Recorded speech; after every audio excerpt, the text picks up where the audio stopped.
Hello there. So another fight week is upon us, and I'm delighted to say that Matt Macklin and Natasha Jonas are joining me to look ahead to what is a bumper bill on Saturday night.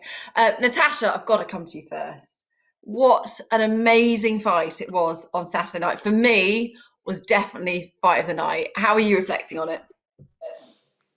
Yeah, I watched it back just for the scorecards and stuff really. And I'm very happy with my performance. You know, she was just obviously the biggest step up. She's arguably pound for pound the best female fighter on the planet, and I believe that it was a good fight, and took it to the wire. So I believe that I've established myself at world level, and I want to stay there and continue to knock on doors and to get the opportunities for other world titles. It was so good to watch. What was it like actually being involved? I'm rubbish at scoring around when I'm involved. I can sit there and be part of the Sky team and evaluate everybody else's performance, but when I'm actually in there in the moment, I struggle to know how good or bad the round was. So as I'm tallying them up in my head, thinking what I think, Joe was like, "It's not. It's closer than that. It's not. It's not what you think. It's not what you think." But yeah, it was great. I thought, I improved a lot on certain things. Still need to got other things to work on. I think maybe experience in the championship round maybe let me down a little bit, and just Katie's ring IQ was very good. But yeah, it's all within a curve. I'm not one to take the negatives out of it. It's all positive, and I'm proof that I'm going in the right direction. Matt, you commentated on it. Just how good was it for you? Oh, it was an unbelievable fight. It really was.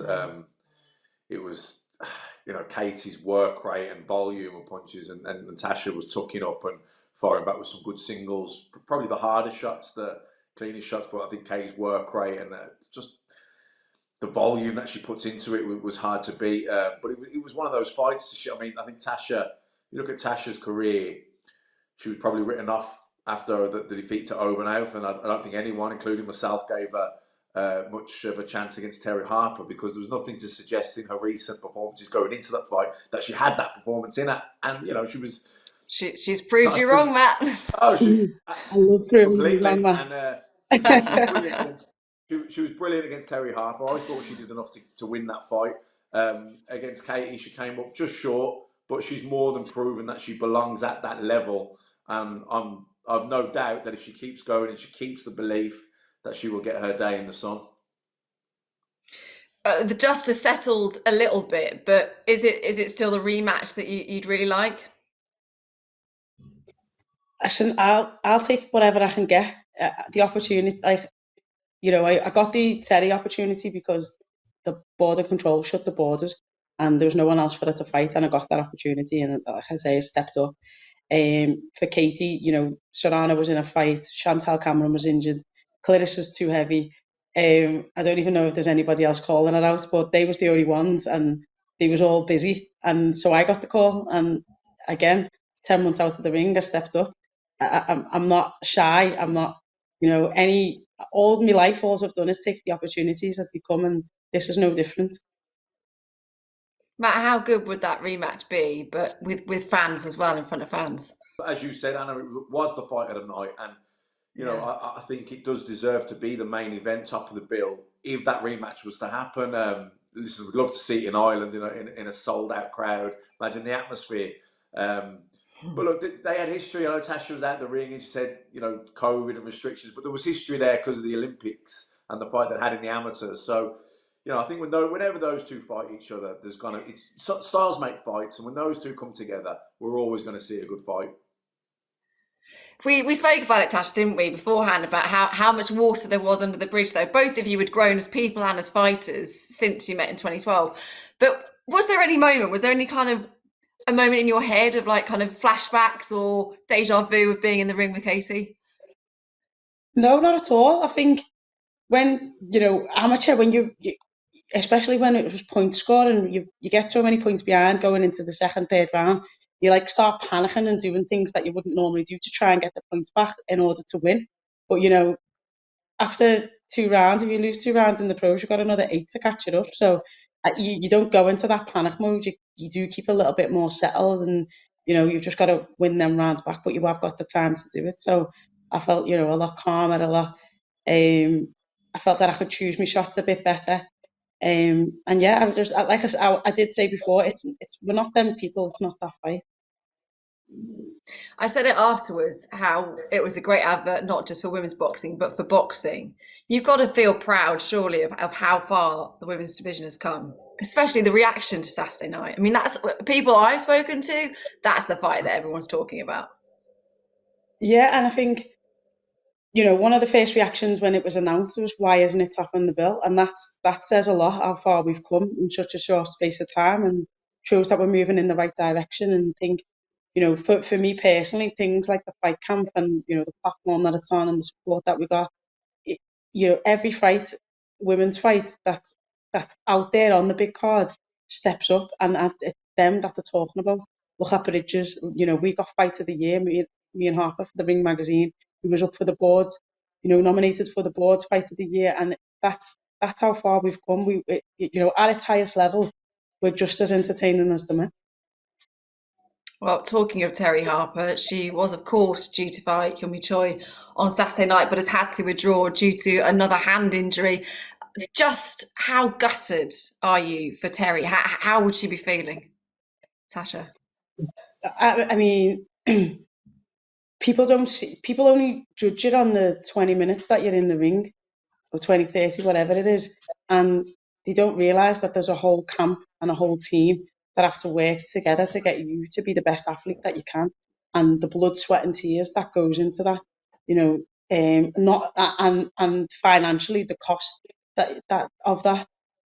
So it is disappointing. I'm gutted for her, and yeah, it's heartbreaking, really. But again, there's opportunities. I've seen people messaging, tagging me and stuff yesterday, saying, "Do you think you could make it for next week?" And I was like, not next week. I was But going to say, if that opens another doorway for her to get a world title and to do a unified thing, I'm not going to say no. I was going to say, as your phone been blowing up, saying Hyumi Choi, 7 days, fancy it, but it is something that you would be interested down the line potentially. Yeah, like judging. I mean, I'm not no expert on hand injuries, but it may seem like Terry would be out for a little while. So why not? Again, like I said, they just take the opportunities when they present themselves, and luckily enough, right now the universe seems to be working for me. So. Interesting. How do Terry and Katie compare, Tasha? You shared a ring with both now. They're two different fighters, and to be fair, I was two different people for different fights. Again, in what way? In what way? Just in the sense of experience, general ringship and the quality, and like, no disrespect to Terry, but Katie is that step up. She's the highest standard. As I said, she's arguably the best female on the planet. So her experience shows, a general like IQ, ring IQ shows, and just the physicality as well. I said, in Terry's last fight, if that woman's strength was the difference between me and her, and she went away fair dues and went and worked on that, because you can have all the boxing strength in the world, but if you're getting dragged into a fight and the other person's a little bit maturer, a little bit stronger, that it tells, you can tell the difference between a woman and a girl. You personally, you seem to have grown in confidence from the Terry Harper fight and from Casey. How much confidence have you taken from that?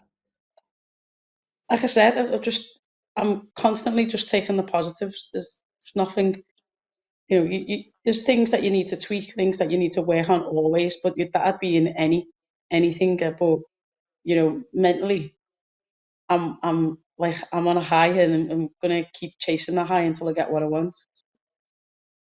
We often talk about stock rising in defeat, don't we, Matt? And I think Tasha, is fair to say, her stock did rise on Saturday night even more.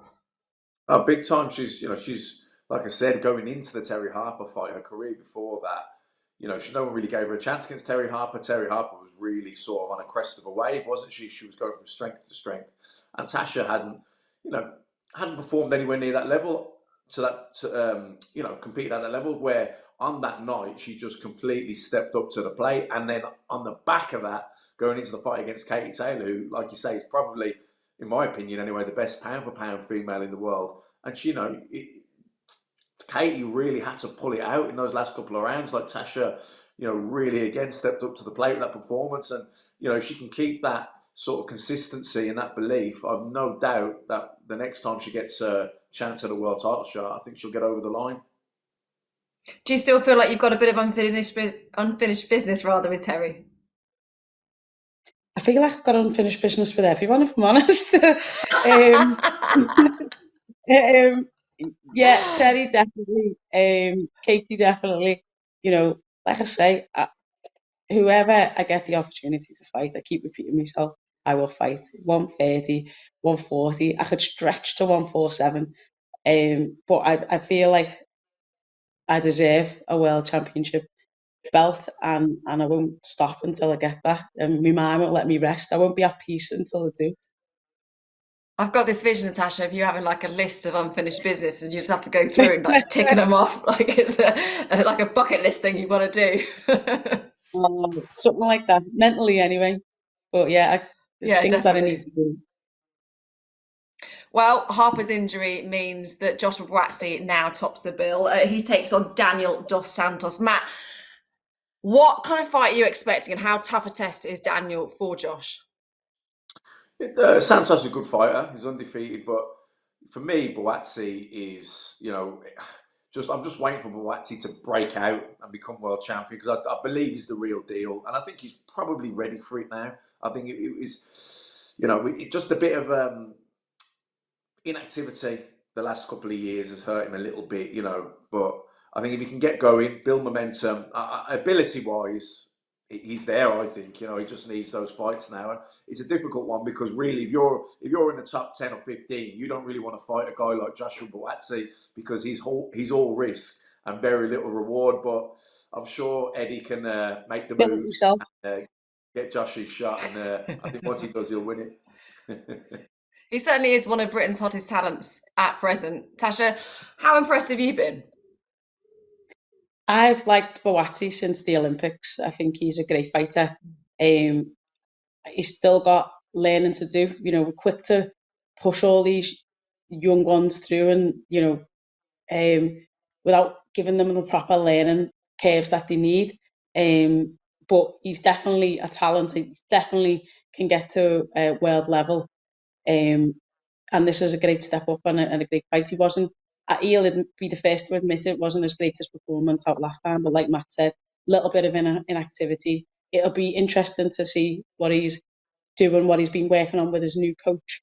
And yeah, I think it's a great fight, and a one that Buatsi should win. Well, talking of that new coach, Virgil Hunter is the man that he's linked up with. Matt, what will he add to his game? I mean, he's moved out to the States. He's going for it. I think that's a good fit for Buatsi, Virgil Hunter. Andre Ward was obviously Virgil Hunter's kind of star pupil, if you like, and there's similarities, I think, with Joshua Buatsi and Andre Ward, not just in terms of fighting style, but as personalities, and I think he picked the right man for him to guide him there. Like I say, I don't think he's far off now, Josh Buatsi. His last performance against Carolis, it's a funny one because it wasn't his best performance in terms technically, tactically, but it ticked the box. He came through adversity to grind out a performance when things weren't really flowing for you. He showed he can do that. He can dig down and find something extra when you need it. And not that it was ever really doubted anyway with Buatsi. We'd seen that in his amateur pedigree, but it was just still nice to see it in the professional ranks, because up until then he's had it all his own way. So it's kind of just ticked that box for me.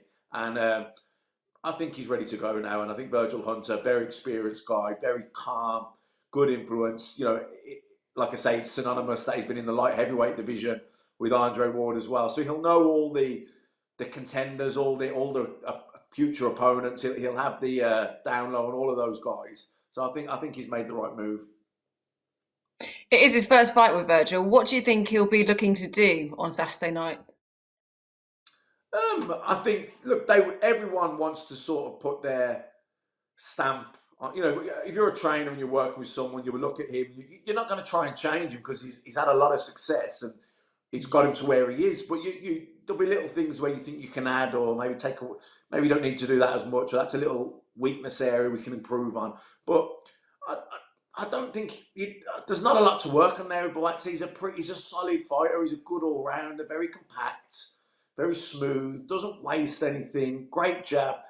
There's not a lot it has to work on. I think it's just the fights now, and maybe the sparring, extra quality sparring there. Like I say, Virgil Hunter will have he'll have the down low and all the sort of potential opponents, your Sullivan Barreras, your Joe Smiths. He'll have studied all these through Andre Ward's career. So it's just the next move or two now, and I've no doubt that Buatsi will become world champion.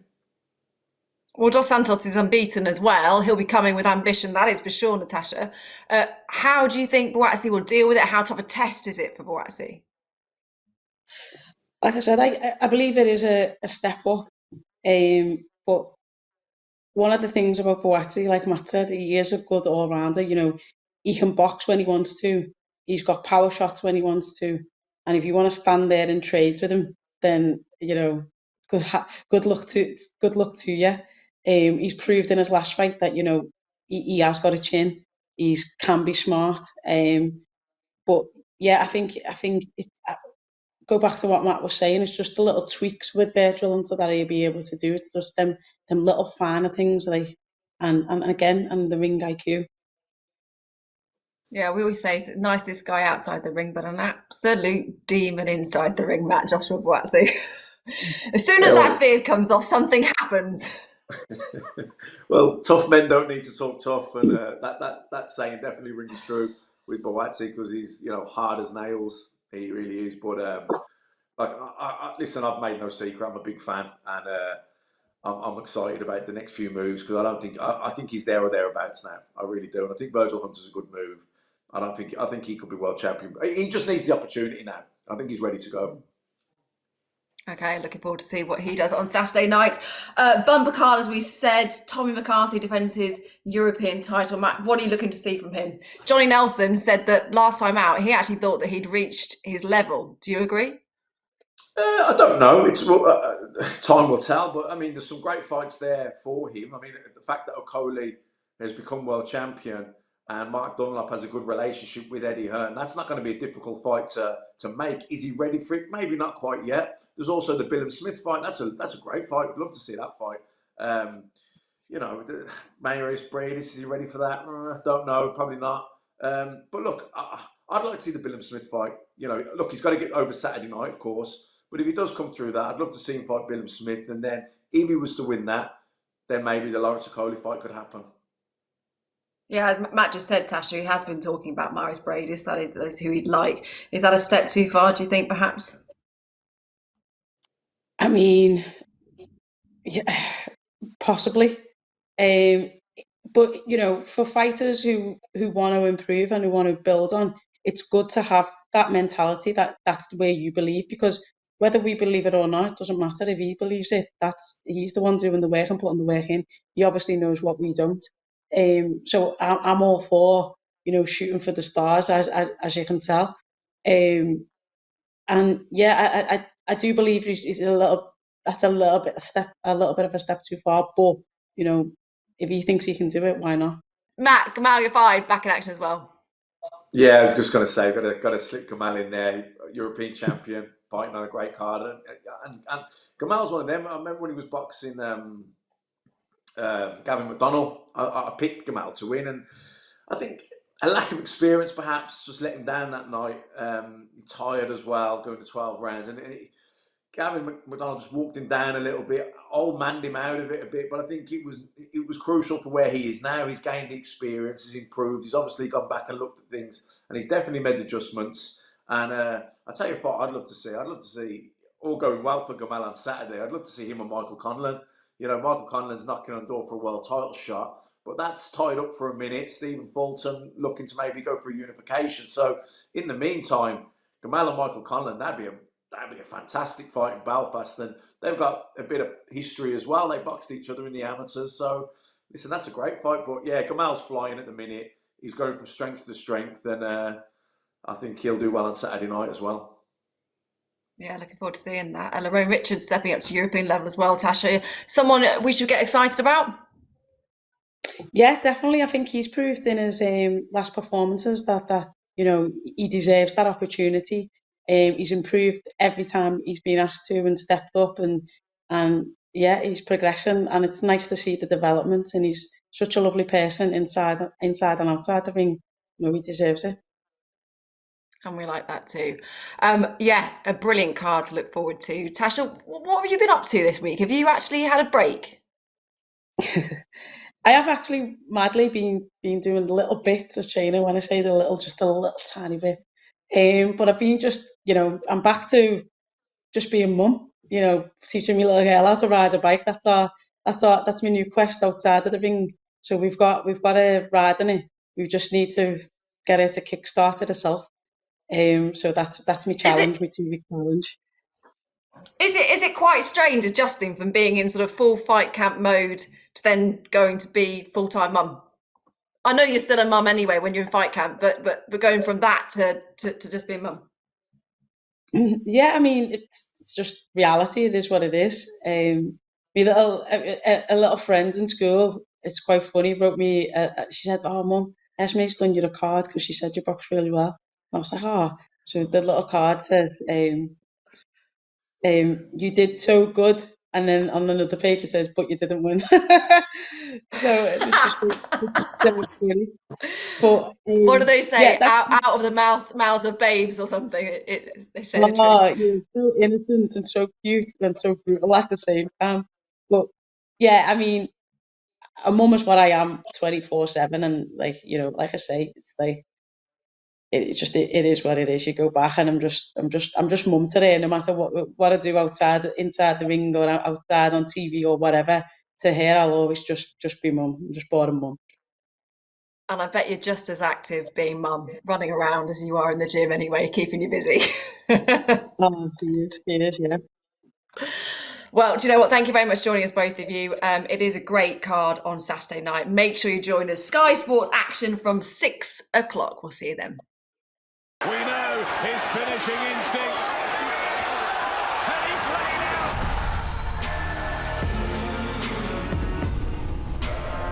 When that bell goes, I have to get him before he gets me. I have to win.